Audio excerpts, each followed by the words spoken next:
welcome to the first episode of Trekker Talk, a fan podcast devoted to the adventures of 23rd century bounty hunter Mercy St. Clair from the pages of Trekker Comics by creator, writer, and artist Ron Randall. I'm Darren. And I'm Ruth. First, a couple of disclaimers. This is a fan podcast and the opinions expressed are just ours.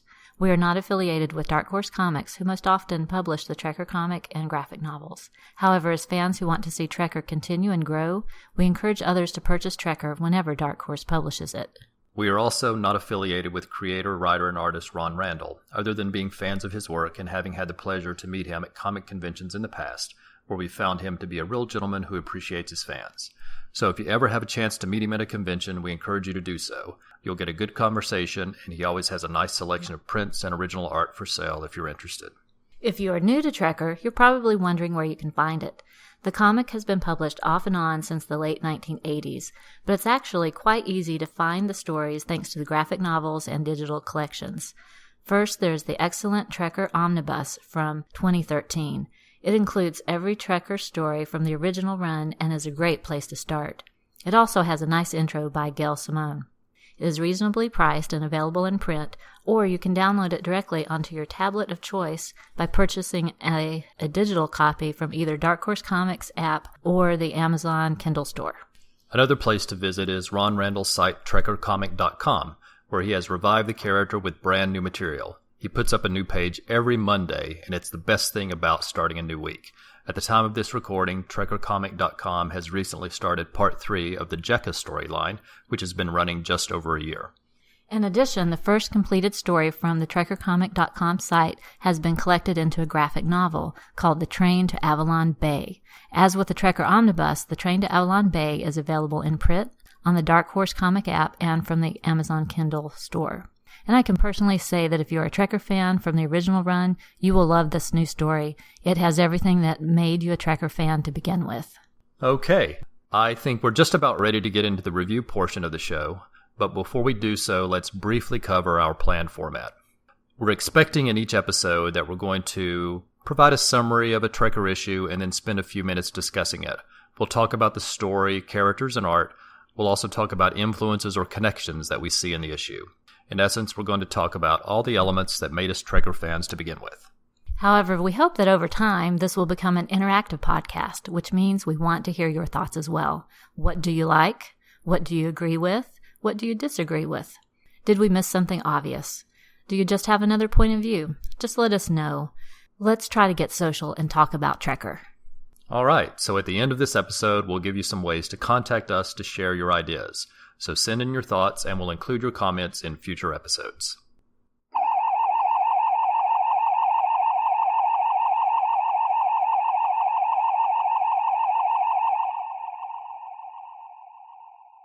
Okay, now we're going to look at the very first issue of Trekker. It was published in the anthology series Dark Horse Presents in 3 parts in issues numbered 4, 5, and 6 back in January, February, and April of 1987. Dark Horse Presents was a popular anthology series from Dark Horse Comics from 1986 to 2000 and returned to publication in 2011.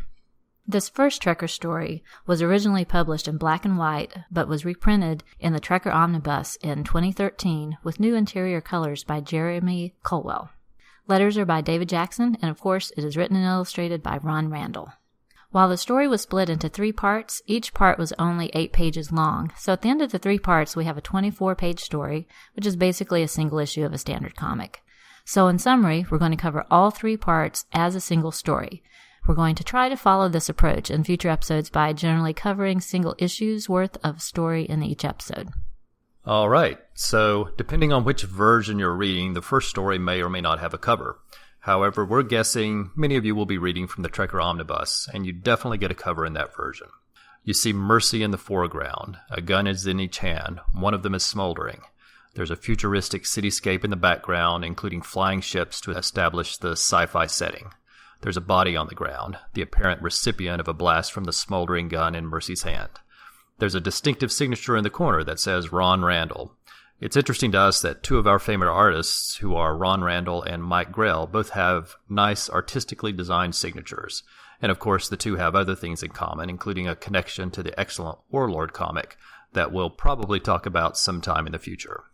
But let's move on with this story. Turning the page, part 1 starts. We see again a cityscape with dark, dirty alleys. New Guelph is established as the location. There's a group playing cards. A guy named Fossil is complaining about waiting for someone named Gatefish. The others warn him to be quiet. Suddenly, a pouch of money lands on the table, and a woman appears among the group. She warns them that no one needs to die. She just wants information about the Gatefish meeting. The woman begins to narrate at this point, and the reader gets a feel for the storytelling technique. The narration has the feeling of a classic black and white film noir movie. You quickly realize this story fits into a dark retro future similar to Blade Runner. You also know this won't be a straightforward action story, but rather something with adventure, mystery, suspense, and conflict. In other words, something much more interesting than a straightforward action story. Her narration tells us she is Mercy St. Clair. She's a trekker, which is a bounty hunter. She brings in thugs dead or alive. The pay is the same. Laser bolts fly, and Mercy quickly dispatches most of the group. Fossil remains, injured and bleeding. Mercy wants information, then she'll get him medical help. She quickly gets her answer. The location of the Gatefish meeting is near the Blue Horn at midnight. The next scene we see, the police have arrived and Mercy is talking to one of them. Her narration and the conversation tell us that the police haven't been able to control things for 20 years, thus the need for trekkers. But the police and trekkers don't like each other. However, this cop seems to be concerned about Mercy and tries to warn her about Gatefish. At this point, the narration changes from Mercy's thoughts to the cop's thoughts, and we learn even more about Mercy. She lives in Ontari Alley, which is apparently a bad neighborhood, and we see her as she heads home to get some rest before her midnight appointment. There we meet her pet Scuff and see a softer side of Mercy. As the narration continues, we can tell the cop has known Mercy for a long time and remembers a time when she and Scuff were much younger. Later it is midnight, and we find Mercy at the Blue Horn, which we see now as a giant neon sign atop a building. Mercy is hiding inside the O in Horn, watching the arrival of Gatefish, when she's ambushed by 2 men wearing anti-gravity belts and using something she calls sensors. They gas her. Later, she wakes, being held over an open hole in the floor of a hover ship. She's told they've given her a small arsenal of weapons and an anti-gravity belt to slow her fall. They plan to drop her into a den of rivals, hopefully eliminating multiple problems at once. A scene of Mercy falling is next, and is particularly stunning in the new colored version, looking very 3D, especially on a tablet. She drops through the skylight in the roof of the building, and part 1 ends. Part 2 opens with a full-page firefight as Mercy makes good use of the weapons Gatefish provided, though probably not the way he intended, as she quickly makes an escape instead of dying as he wanted. In an alley, she finds herself pulled up into an overhead pipe by an unknown benefactor, who subsequently nicknames her Firecracker. Mercy suspects he's another trekker, but instead learns he works for Rigel, which she's never heard of, but it's another name to remember for the future. Mercy and her new acquaintance make their way through the maze of corridors, taking out the occasional guard. The two find a garage where she takes off in a hover car, giving her new acquaintance the nickname Space Case as she leaves. Next, we follow the cop we met earlier to his office, where Mercy is waiting for him. She asks for assistance, and he agrees to help. The two begin to work out a plan as she explains Gatefish must have a council member in his pocket because he's using government-grade weapons, including the anti-gravity belts and the sensors she referenced earlier. Both suspect Councilman Gray and decide to use Mercy as bait by leaking some information. As Mercy leaves, we see the door to the cop's office and learn his name is Alex St. Clair, and part 2 ends.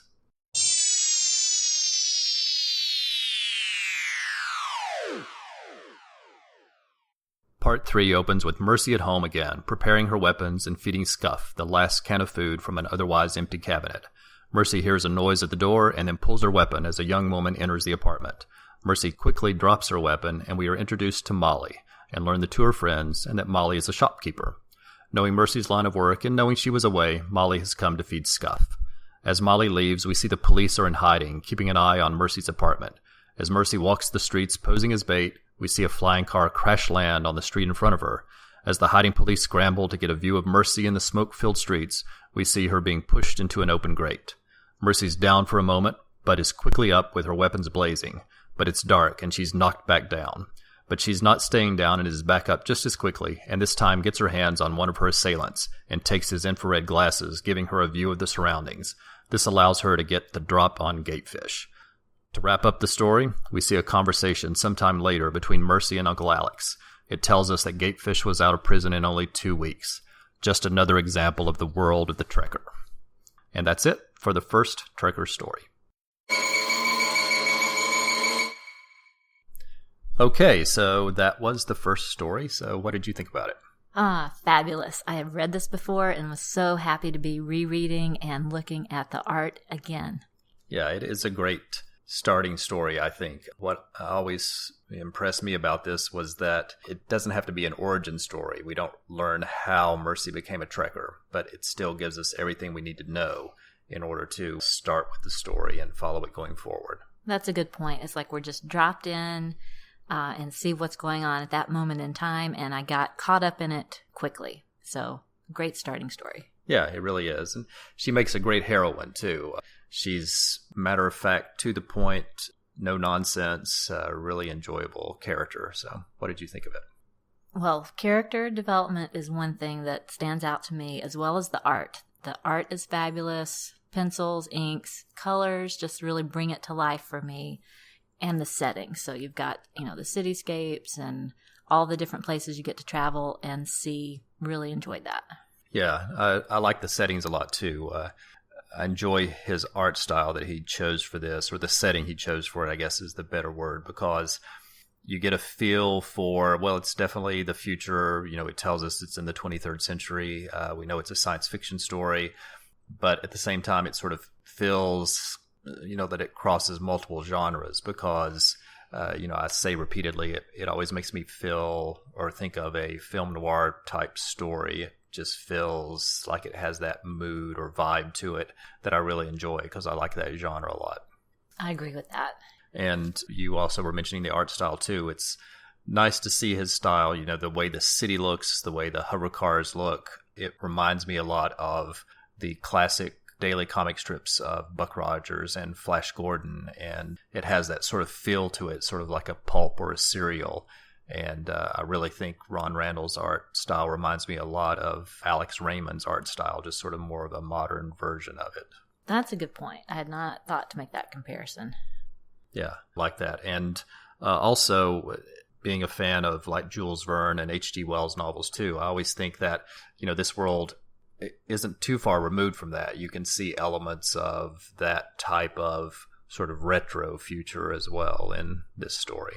I like retro future. I like that. So it's futuristic as well as taking a little bit of a dip into maybe costumes from the 1940s, something around that kind of timeline for some of the regular costumes. Yeah, I agree. What were you going to say?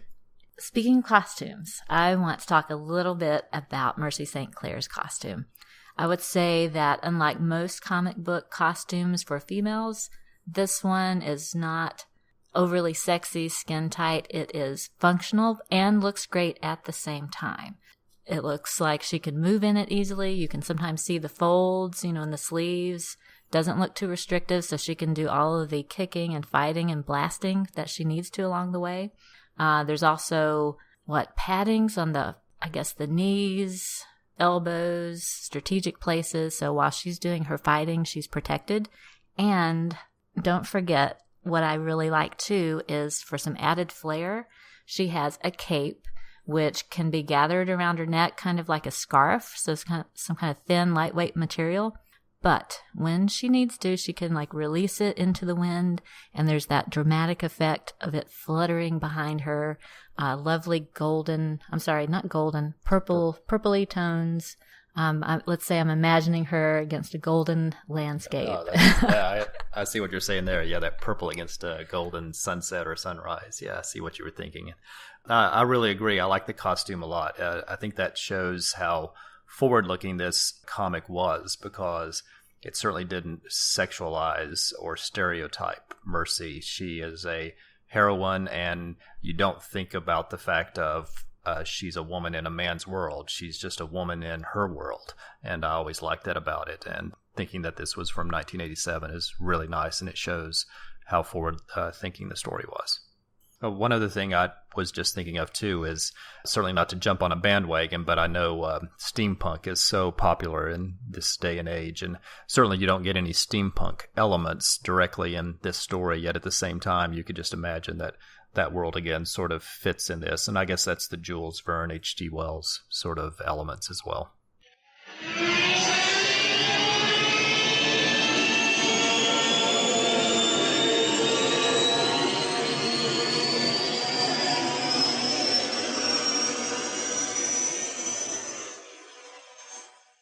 Okay, in this next part, we're going to do a page flip through and just sort of talk about what we think of as we see each page or what we might have forgotten later. So we don't need to cover the cover because I already covered the cover. That's true. All right. Okay, I'm starting with the first page here. I really like the long distance shot showing us the city skyline, and then each panel kind of zooms in. You get closer and closer, and you can tell you're zooming into a particular apartment building, and then you're getting inside of the apartment itself. And that's a very cinematic kind of storyboard approach to the beginning, and I thought that was done very effectively. Yeah, I agree. It really is like you're watching a movie or something in the very first scene. So if we flip on to the next page, all right. So we see sort of Mercy, nice little close-up of Mercy there on the very next page, and sort of gets into the beginning of the action. And then we move on to, I guess it's the third page, which is just an amazing page in my opinion, because this illustrates, I think, Ron Randall's strength of being able to show action scenes, because you see panel after panel of Mercy in different positions, moving different directions, firing her guns in different directions, just very action-oriented. And one thing I want to point out is there in the center right panel, you sort of get the first time we see this, which is that close-up of Mercy's face with the two muzzle flashes. And it's the first time we've seen it, but it's a very iconic Trekker image that we'll see often over the years. Yeah, that is great. I appreciate you pointing that one out. And we flip on to the next page, and that's where we meet Uncle Alex for the first time. Mm-hmm. Nice colors, nice scenes again. I just really like his perspective that he uses. There again on the lower right-hand side, the back shot of Mercy and Alex together. It's just it's a little simple panel, but really nice and moody. That's great composition. Let's see. I'm flipping ahead, and I see Scuff. Now, this creature seems to be a mix of a dog, a fox, a cat. I keep debating which kind of combination it is, but makes a nice little entrance on this page. No, I agree. Yeah, it's cute to see her interact with something like that right after that big action scene. She looks much more relaxed, and then she looks very surprised. You know, she's in this relaxed atmosphere, petting her little dog. You see she's smiling, and then she sees the blood on the back of her glove, and it brings her back to the world that she was just in. So if we move on to the next page then, that's where she's hiding in the O and the blue horn. Nice little straightforward page. There's the guys hovering around in the background with their, what was it, gravity belts? Yeah, the anti-gravity belts. Yeah, it makes you think a little bit maybe of the Rocketeer or something there, right? And then moving on to the next page, I really like where she's being held over the hole in the bottom of the hover ship. It just, I think he got the perspective or the body movement right there, because the people who are holding her, you know, you can believe that they're holding that weight, getting ready to drop her. So it's just, I think, a nice little action scene, even though nothing's moving right there. Yeah, it's like there's a glass door on the bottom of the ship that's just about to open, and you can see it's like the moment right before they're going to drop her. I like it. Yeah, me too. So, and then if we flip on to the next page, it actually has a panel that I just love, that very top left panel. I mean, it looks great in the original black and white version, but with the colors added and on a tablet, it just looks so three-dimensional. When you zoom in on that panel, you just look and can feel like Mercy is falling straight toward that skylight. She is falling and has a long drop. You can really see the distance that she has to fall before she hits. All right, now we move on to part 2. Okay. Exciting opening scene there. Like, she has landed and the guns are blazing. I like it. Yeah, and the very next page is even better. I mean, it's, again, panel after panel of action scene, again, catching her in different positions, firing different directions, laser bolts all around. Again, it keeps being in the lower right corner, interestingly, but there's another panel I just love there. Very small, Mercy in the distance, dark shadows all around except for the little bit of fire that's just behind her. It's a great position that she's in. It looks like she's moving and trying to scramble out of there. It's a really great use of light and dark and the shadows. That's really impressive. Yeah, thanks. That's a good point. And then on the very next page, we meet the unnamed Rigel agent. Of course, we might remember who he is. We do remember who he is from later on, but we don't know right now, so we're not going to talk about it. But it's a funny little interaction sequence, I think, you know, that he saves her. She elbows him. he says, I have other ribs. It's a fun little scene and nicely composed. And as we flip the next page, we sort of see Mercy and the Rigel agent continue to make their way through here, taking out a couple of bandits here and there. And then we get to her escaping, and she has to give him a nickname back, giving him Space Case nickname. And then it flips, we switch to a scene with Uncle Alex. And I love that very first panel of Uncle Alex coming in.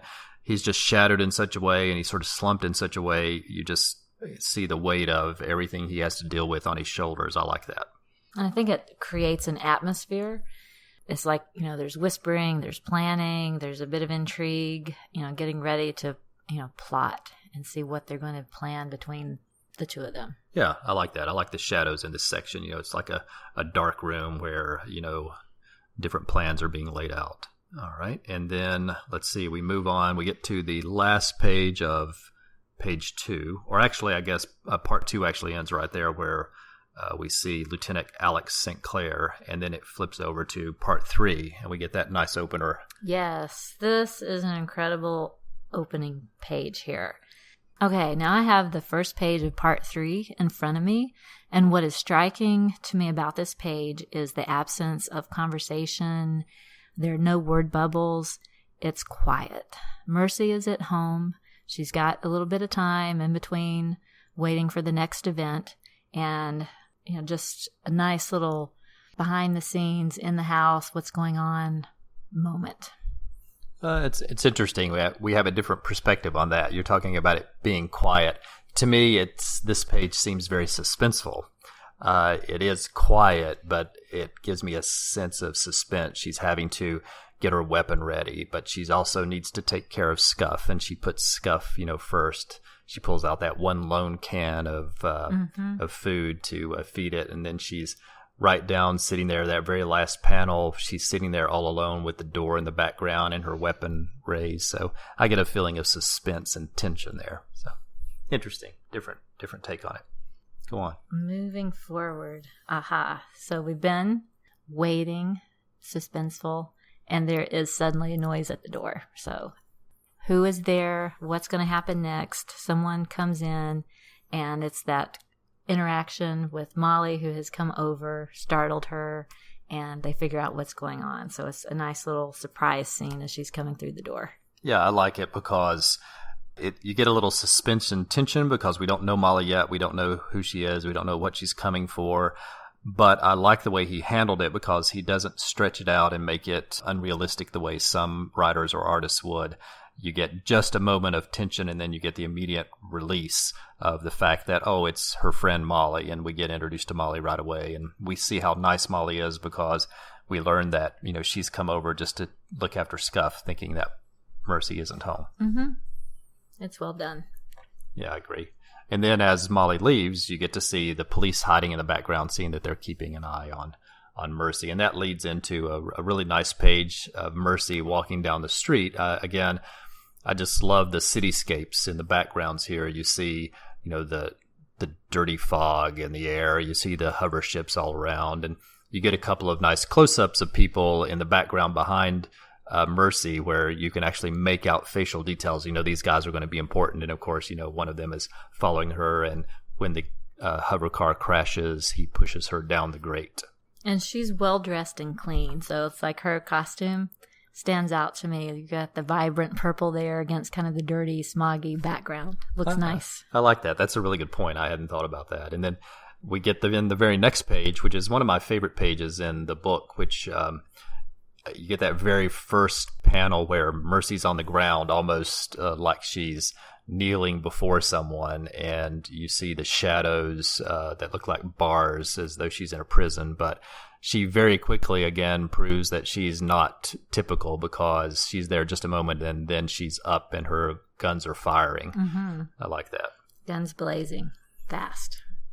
And then right after that, you get another great action page of, This is one that I really like, a nice touch here. They've ended up in a dark setting. It's hard to see.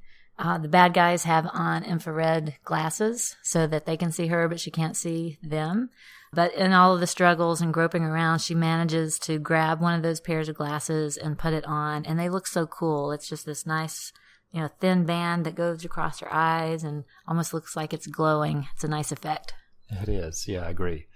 And once she has those glasses on, then she's fully oriented, and in very quick succession, she takes down Gatefish. So from there, we turn to the very last page, which is another page I really love because it's almost an inversion of the page we saw earlier. We get a almost full page view of Mercy standing above Gatefish. So now, while Mercy was looking like she was kneeling before someone a couple of pages before, now Gatefish looks like he's kneeling before Mercy. She's standing above him. She's bathed in sunlight that's coming in from above, and she just looks triumphant at that point in time. But then we have the last few panels on the lower right corner, and what do they tell us? Yes, off to the side, kind of some conclusion. Good news is she got her bounty. She's gotten a fat paycheck, and she was able to stock her empty cupboards with food for Scuff. I think that is really sweet. She puts that little Scuff first. Yeah, I like that too. But at the same time, in the very last panel, we get told that Gatefish was out in just 2 weeks. But, we learn that that's what this world is like. So tough world. So in this next section, we're going to talk about what our favorite pages and favorite panels were. It's nice because there are so many good pages. It's always hard to decide, but we're going to use the page numbering from the Trekker Omnibus when we talk about these to sort of help you out. But I had trouble deciding. I hope I don't have trouble every issue, but maybe I will. But I had a couple that I really liked. Page 25, which I think is the first page of part 3. It's sort of nice. I like that where we talked about that page just a little while ago where she's getting ready with her weapons and Scuff's there that she's wanted to take care of. I also really like the other page I talked about, which is page 29, where she's on the ground looking almost like she's kneeling, and then she's so quickly up and firing her weapons. I think that's a great page. But I think I have to say that my favorite page, which is difficult to decide, but I think I'll go with page 18, which is the second page of part 2. I just love all of the different perspectives and poses and all the different angles that are being used here. It looks stunning in black and white. The colors that Jerry McCulwell added are even more amazing. It just leaps off the page. What were you wanting to say there? I am interested to hear this. I didn't know which pages you had chosen, so we had 25 in common. So that one, the first page of part 3, I had also chosen as a top contender of mine, but my very top winner, let me look here, page 16. So this is the one with kind of the 3-dimensional effect, and she's falling out of the sky toward the building. Just a lot of great movement, motion, and action all on one page. That's my top. Oh, that's really neat because we're talking about favorite pages, so we just went through favorite pages, and then next we were going to talk about favorite panel. And interestingly, my favorite panel is not on my favorite page. So I was going to tell you that my favorite panel when we got to that section is the first panel on page 16, which is where she's falling from the hover car toward the skylight. That's just my favorite panel in the book. So okay. What about you? That was what about your a very favorite panel? good choice. And then now go with me to page 10 to look at the top left corner. And basically, it's a headshot of Mercy. It's simple. It's clear. She's lovely. And I really like it. So that's my favorite. It's a gorgeous picture of her. You could just imagine, need to get Ron Randall to sign that and just frame it. Yes, that would look good on my wall. I agree. Very nice. All right. Next up, in each episode, we want to talk about significant characters from the stories and get to know them in a section we're going to call Who's Who. We're going to try to avoid looking ahead, even if we might remember more from later stories. That means we'll revisit characters over time as we learn more things about them. Well, first up, and this is fitting, title character, Mercy St. Clair. We meet her on the very first page of the book, and that's where we are learning she is a trekker, which is a bounty hunter. She lives in Ontari Alley, which is in the bad part of town. And a trekker's life isn't easy. She spends most of her money on weapons for her job and food for herself and her pet Scuff. And Scuff looks like a cross between a cat, a dog, and a fox. And it is actually a breed known as the Dachs.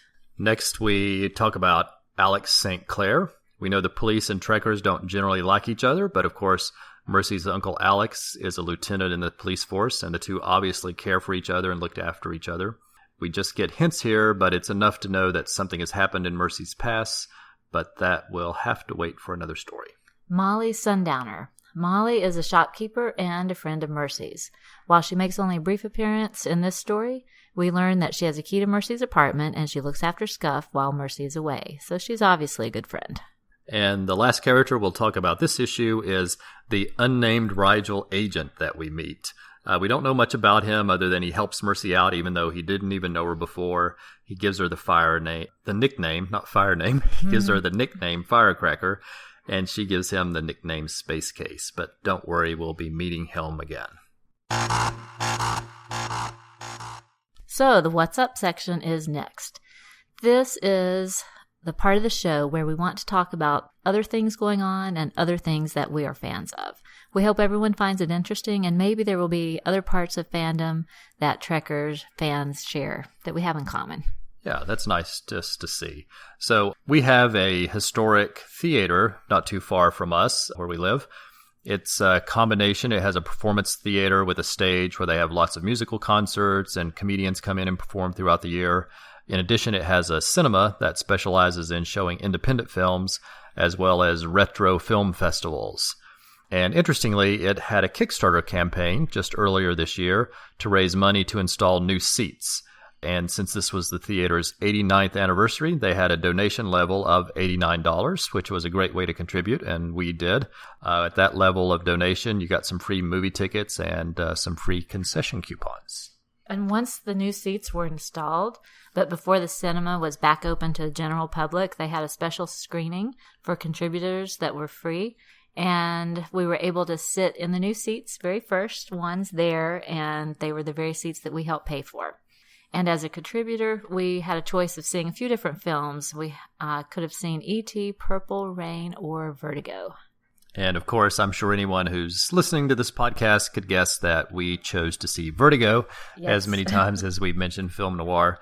It's an easy choice for us because we're big fans of most anything by Alfred Hitchcock. And I'll add, the new seats were gorgeous. They were dark burgundy, very comfortable, and it was a great night out. Yeah, and burgundy is one of my favorite colors, so they did a good job choosing. And even better, we're going to be back there again soon because they're showing the Maltese Falcon during one of their upcoming retro film festivals. So yes, we like film noir, and we'll be back there again soon. And I'll add that convention season is upon us this summer, and we'll be attending Heroes Con in Charlotte, North Carolina. It is a very well-run convention with an amazing variety of guests. So if you're in the area, we encourage you to give it a try. All right, we certainly hope you've enjoyed this podcast, but it's time to wrap things up. Before we close, we want to give you some contact information, though. And we really hope we can get some discussions going on related to Trekker. It was such a great series, and we think it would be fantastic to share thoughts and talk with other fans about the title. So let's try to get a little social with the series. Yeah, I hope we can. If you want to contact us directly, you can send us an email at trekkertalk@gmail.com.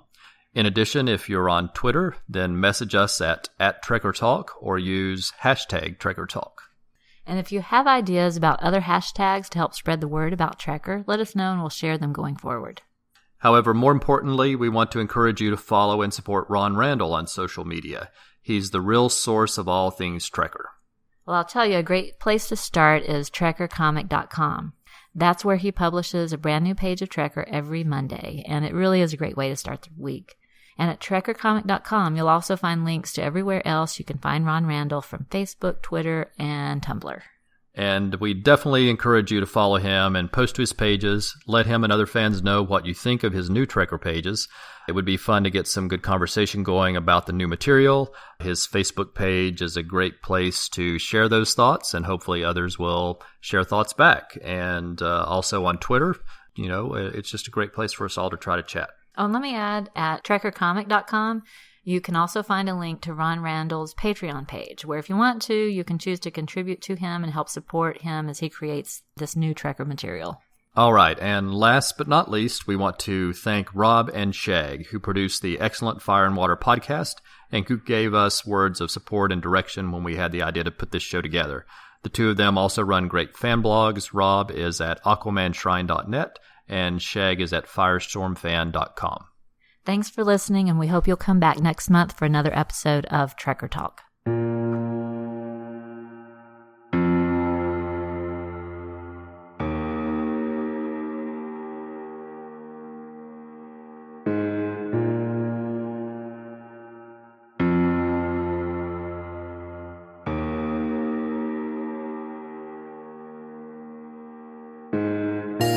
Trekker Talk is not affiliated with Dark Horse Comics or Ron Randall.